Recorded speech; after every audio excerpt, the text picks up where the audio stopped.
Get woke, go broke officially confirmed by new data. This is from Purdue University, April 15th. Is government bad for business? Study shows investors with political agendas hurt shareholders and firms. Confirmation of hidden facts, something most people have claimed. This idea that when businesses try to get woke, they go broke. Now, it's not actually true, unfortunately. It probably in some regard is true to a certain extent, and this data does confirm it to a certain extent. But the reason I say it's not true is not to claim that it's, I should rephrase that. It's not black and white is a better way to say it. So it is, I would say, more likely to be true for obvious reasons, but it's not absolute. That's probably a better way to put it, because you can take a look at some movies that are considered woke, and people say, get woke, go broke, and they point to specific examples of when it went wrong. Ghostbusters, for instance. Excuse me. The problem of Ghostbusters wasn't getting woke, it was terrible writing. I watched a video on YouTube that compared and contrasted the original Ghostbusters and the new Ghostbusters. And he exemplifies everything wrong with the movie in just one scene. In the original Ghostbusters, you've got Venkman, I forget other names, I don't know. You got the three main dudes in the beginning in an elevator, and the guy says, Egon says, "Can you flick me on?" And no, not Egon. I don't remember any of their names. Dan Aykroyd's character. And so they flick the switch and says something about having an unlicensed nuclear reactor, and then they slowly back away because they're scared. That was about it. It was like 20 seconds. Very, very simple, single-shot joke that explained to you it was experimental technology, it was dangerous, they were scared of it, and it was a nuclear reactor. Really fast. In the new Ghostbusters, it was like a minute long of them like just talking nonstop, and it was over-the-top slapstick nonsense. It was bad. But anyway, I'm not here to talk about Ghostbusters. I'm here to talk about this study from Purdue University, where they actually found privately owned businesses are more efficient and profitable than governments. So goes the prevailing thought among financiers in the United States and many other countries. The general conclusion is government ownership has a negative influence on firms, said Katarina Holland, an assistant professor of finance in the Krannert School of Management. So here's the thing. What they looked at specifically is government investment along a political agenda. So it's not the same thing as, social justice in a movie. But there's an overlap here. So it is important data in the culture war. What they found is trying to influence a business through a political agenda resulted in screwing the business up. They say that's why announcements of investments by certain government entities, ones with possible political motivations, were met with skepticism among shareholders in publicly traded firms, resulting in shareholder losses of $14 billion over a 25-year period, according to research published online in the Journal of Corporate Finance. The findings show the shareholders were onto something. Several performance factors, including size, profitability, and efficiency, declined among these companies 5 years after being targeted by government investors. Political goals conflict with shareholder wealth maximization.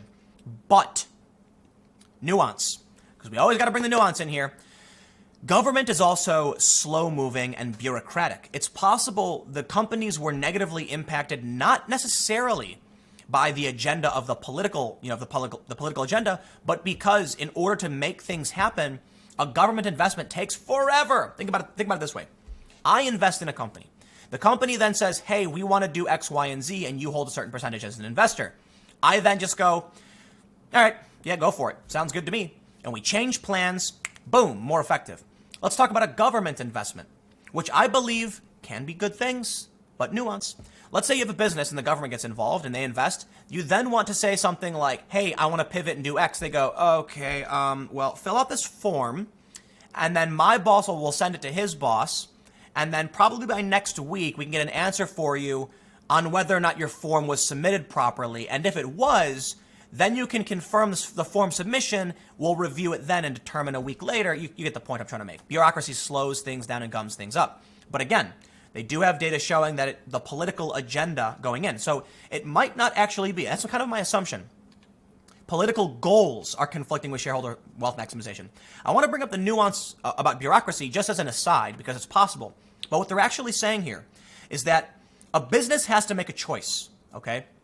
Do we want to bring in as many people as possible? Let's use Twitter for an example of maximize wealth. We want as many customers as possible. Well, if Twitter wants the most customers possible, you would imagine that would include bringing on people who don't like other people. Hate speech.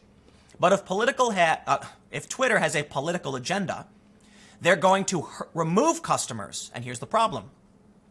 Removing customers will reduce the effectiveness and reach of certain advertisements, resulting in Twitter losing money. The political agenda will hurt Twitter. That's what they found. Political goals conflict with shareholder wealth maximization. It is nuanced, because think about it this way as well. There's also the problem, if Twitter lets everybody on and all they do is fight, then everyone leaves the platform and the company collapses. It's hard to know where you need to draw the line. It may be that Twitter's actions aren't politically motivated, they're investor motivated, and investors want a safe brand. So it's complicated. It absolutely is. And think about it this way.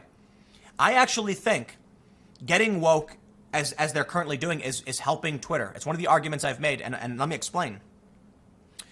If Twitter allowed everybody on, and they engage in all this hate speech, advertisers wouldn't want to be there. They'll start shrinking. A bunch of people will say this is a hellscape. I don't want to be here. They'll leave. So what Twitter does is they try to homogenize, which will shrink the platform but ensure their longevity, which is basically what I said anyway. That's the point.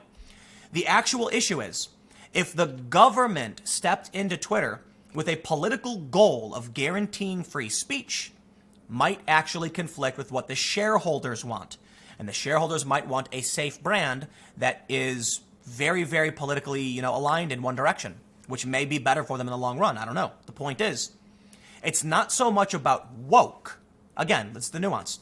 But the idea that political agendas in companies are bad. Companies should operate the way they do. And there is an inherent problem with social media in that it's our public square. It's where conversations are happening. If Twitter and these other platforms are going to be censoring one group's speech, you got serious problems. You know what the funniest problem is? I think I may have identified a weird circumstance that's hurting Democrats. Look, my video on my main channel today, they accuse Dave Rubin, me, of being conservative. That's just ridiculous. It really is. You can call Dave Rubin libertarian and say he leans right, and I think he's even said that, but he's liberal on many issues, so he's just kind of a heterodox individual or a centrist. But what happens now when you censor moderates and conservatives, because yes, they censored radical feminists, okay? Meghan Murphy is not conservative or even centrist. She's on the left. She's a feminist, but they censor her. The conversation goes in one direction. The Democrats chase after this fringe position, and then the left becomes split. It is widely beneficial in some ways that conservatives are censored on Twitter. And again, let me explain. Admittedly, there are conservatives who have absurd opinions. Of course, it'd be silly to think otherwise. But they get censored very, very quickly. So when people go on Twitter, what do they see? They see Ben Shapiro, who has got pretty moderate, I don't want to say he's moderate, but he's got very straightforward conservative opinions. He's not far right. He is spot on what a conservative is. He's kind of your median conservative. People see that and they go, yeah, I agree with Ben Shapiro. The crazy people associated with the right have all been banned, but not the crazy people on the left. When the average person goes on Twitter and sees wackadoo leftists saying insane things, they go, damn. And they look at Ben Shapiro and they're like, well, I disagree with him, but he's not crazy, right? And that's where we are. I think one of the things that's shaping the culture war is that social media is protecting the fringe left and censoring the right, which is benefiting the right by giving the right a clean image. Think about that. Get woke, go morally bankrupt. So not only do we see that political goals are hurting companies, maybe that's what's happening with Twitter, but get woke, go broke tends to be more likely to be true. Look, it's the example I use time and time again, ice cream, right? If you had a shareholder meeting and said, what flavor of ice cream would you do? I guarantee you they'd all say chocolate. Chocolate is the best flavor.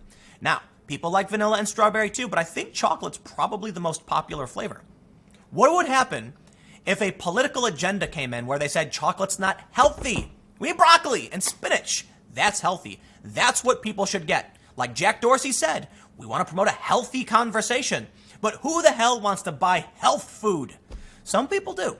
It's a smaller group than people who want to buy candy bars, unfortunately. So I'm not saying buying candy bars is the right thing to do. No, I agree. Vegetables are the good thing to do. But you end up with a company that prioritizes the vegetables. You're gonna shrink. Get woke, go broke, right? But I will also add, I'm not saying woke is the healthy thing either, right? That's what Jack Dorsey seems to think. In fact, I think it's very, very complicated, and the idea of what they're doing on Twitter is actually resulting in very, very unhealthy conversations, as I just pointed out, and splitting the left down the middle, and then the regressives, which is a tiny fraction of people, point the finger at me and claim we're the new conservatives. Sorry, man. I am so far to the left of Ben Shapiro on everything. It's actually funny. Some of the comments on Twitter were like, Dave Rubin is in between Timcast and Ben Shapiro. And I'm like, yep. And I'm like a moderate leftist. I'm not like far left socialist. Joe Rogan is further left than me. But yeah, Rubin's a little bit to the right of me because of some of his government policy and taxation ideas. But, and socially probably a little bit. But Ben Shapiro is like further to the, like he's not even my mirror image, right? Because I'm center left. Ben Shapiro's not center right. Ben right is like Ben Shapiro is median right. And they want to try and claim that Ben Shapiro and I are politically aligned. The only thing we're politically aligned on is the right to be politically unaligned. Like, isn't that crazy? If they're trying to claim that there's a reactionary right, and the only thing that unifies us is the agreement that we don't have to be unified, it's just, you know what, I'm done. Get woke, go broke, somewhat confirmed. Anyway, thanks for hanging out. I'll see you guys tomorrow at 10 a.m. with more of it. Oh, I don't know. Actually, I should do this more often. There's videos up on the Subverse channel. So we're doing more videos on Subverse. By the time I film this, we don't have the video up, but we just did a video about censorship. We got a ton of videos. Very, very straightforward. Not nearly as fun. You don't get as much as that amazing Tim Pool opinion. It's just straightforward news, and we do a good job. We work really hard to get the facts straight. We're not perfect, but that's what the channel is. Rather boring, but informative. Check it out. Subscribe. We broke 100,000 subscribers, by the way. That's going to be my third silver play button. It's not just me. There's other people working on this, too. So many thanks to everyone who's helped making this possible. And we're expanding, which is good news. And, yeah, check it out. Go there and watch it, and I will see you over there.